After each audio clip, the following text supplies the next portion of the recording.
From his initial written statement, these allegations are completely false and are a desperate political attack by the National Democratic Party and the Washington Post on this campaign. Don't you love it when they try to swap out me with this campaign?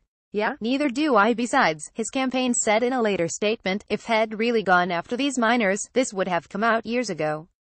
Fake news, he added. This week, another woman, Beverly Young Nelson, came forward to say that she, too, was a 16-year-old victim of Roy Moore's. In an emotional televised statement, Nelson described how Moore offered her a ride home from her waitressing job but then pulled his car to the back of the restaurant. I was alarmed, and I immediately asked him what he was doing, she said.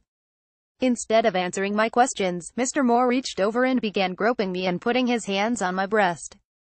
I tried to open my car door to leave, but he reached over and he locked it. She added this. I thought he was going to rape me.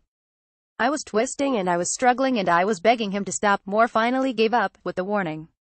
He told me, he said, you're just a child, and he said, I am the district attorney of Etowah County, and if you tell anyone about this, no one will ever believe you. Nelson revealed her decades-old secret after Moore mocked his other accusers. She added that she voted for Donald Trump, to make clear that she was not politically motivated in going public now. I'm bone wary of those fellow liberals attacking her for that.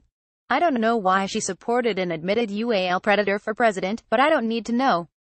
I hate what happened to her when she was only 16 years old. The National Republican machine is finally pulling out of Moore's race.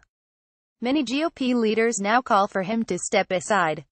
Quite a sight, that one, in those Republican members of Congress discover their spines without anesthesia. Even so far, Moore refuses to budge, and so we turn to you, voters of Alabama. Your country needs you. Imagine the message for every girl in America if Roy Moore is elected to the U.S. Senate. You know the right thing to do here. You and I, we know. Connie Schultz is a columnist and professional in residence at Kent State University's School of Journalism. Email con.schultz@yahoo.com. What's your view? Got an opinion about this issue? Send a letter to the editor, and you just might get published.